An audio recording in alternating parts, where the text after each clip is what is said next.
তাহলে চলুন বন্ধুরা, আজকের রেসিপি শুরু করা যাক। আজকে আমি আপনাদের বানিয়ে দেখাবো হলদিরামের মিনি কচুরি। এটা কিন্তু ঘি কচুরি। এই মিনি কচুরিটা সকালের নাস্তায়, বিকেলের জলখাবারে আপনারা কিন্তু ইজিলি বানিয়ে ফেলতে পারবেন। তাহলে চলুন ঝটপট রেসিপিটা শুরু করা যাক। এই রেসিপিটার জন্য এখানে আমি নিয়ে নিয়েছি 1 কাপ চায়ের কাপ মেপে ময়দা। এই ময়দার মধ্যে আমি দিয়ে দেব পরিমাণ মতো নুন আর 3 থেকে 4 চামচ ছোট ছোট চামচের 3 থেকে 4 চামচ মতো ঘি। ঘিটা কিন্তু অবশ্যই দেবেন, এখানে কিন্তু ডালডা বা অন্য কিছু ব্যবহার করবেন না, তাহলে কচুরিটা কিন্তু ভালো খাস্তা হবে না। দেখুন এবার এর মধ্যে আমি ঘি দিয়ে দিলাম, কারণ হলদিরামের কচুরিতে কিন্তু ঘি দেওয়া হয়। এইবার এই ঘিটার সাথে ভালো করে ময়দাটাকে আমি হাত দিয়ে মিশিয়ে মিশিয়ে মেখে নেব, যতক্ষণ না ময়দাটা হাতে দিলে একটা দলা হয়ে যাচ্ছে। দেখুন এবার আমি হাতে নিয়ে আপনাদের দেখাচ্ছি, হয়ে যাচ্ছে না একটা মণ্ডর মতো তৈরি। এবার বুঝবেন আপনার ময়ানটা কিন্তু পারফেক্ট হয়েছে। এর মধ্যে আমি এবার সামান্য পরিমাণ জল দিয়ে এটাকে মেখে নেব।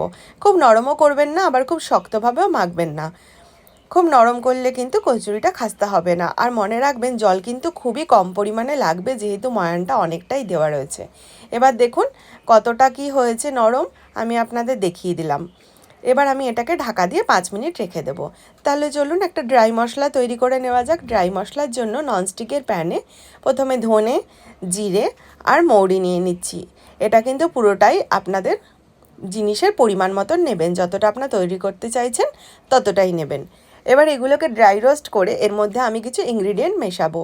যেহেতু এটা হলদিরামের মতো টকঝাল মিষ্টি কচুরি, তাই এটাতে কিন্তু অবশ্যই চিনি লাগবে।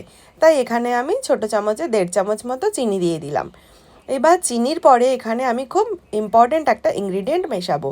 যদি আপনাদের বাড়িতে আমচুর পাউডার থাকে তাহলে এটা দেবেন না, আমচুর পাউডার দেবেন। যেহেতু আমার বাড়িতে ছিল না, তাই আমি এখানে সাইট্রিক অ্যাসিড মিশিয়েছি।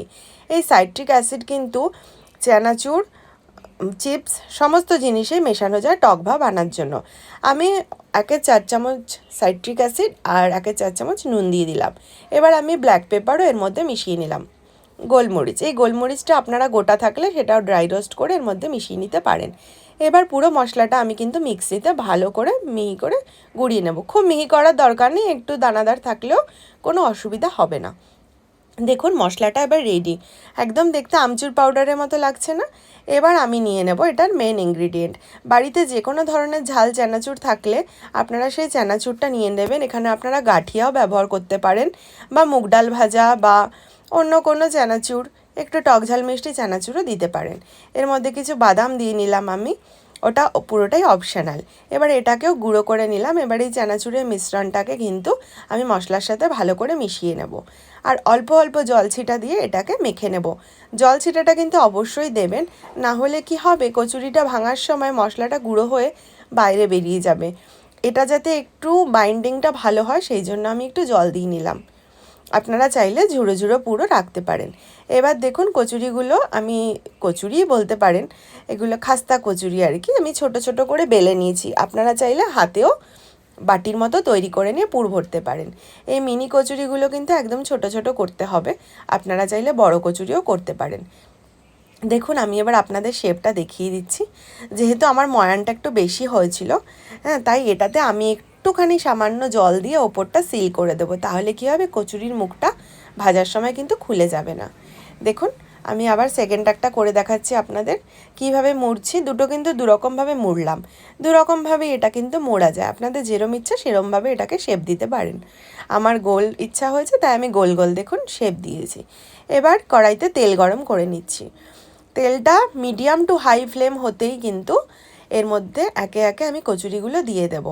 অবশ্যই তেলটা খুব বেশি হিট করবেন না, তাহলে কিন্তু কচুরি ওপর থেকে লাল হয়ে যাবে, ভেতর থেকে কিন্তু ময়দা কাঁচা থেকে যাবে। এবার ধিমি আঁচে আমরা এটাকে ভাজবো 10 থেকে 15 মিনিট এদিক ওদিক করে। দেখুন এবার কচুরিতে কিন্তু রং ধরে গেছে, এর মানে আমার কচুরি কিন্তু ভাজা পুরো কমপ্লিট। দেখুন কচুরিগুলো একদম হয়েছে না দোকানের মতন? তাহলে চলুন কচুরিটা কতটা খাস্তা হয়েছে এবার দেখে নিন। এরকম বিভিন্ন ধরনের ছোট ছোট রেসিপি দেখার জন্য অবশ্যই কিন্তু আমার পেজটা ফলো করতে হবে, আর বিভিন্ন নিত্য নতুন ছোট ছোট রেসিপির জন্য কি রেসিপি আপনারা দেখতে চাইছেন আমাকে কমেন্ট বক্সে জানান, আর লাইক শেয়ার করতে ভুলবেন না। দেখা হচ্ছে আবার পরের ভিডিওতে।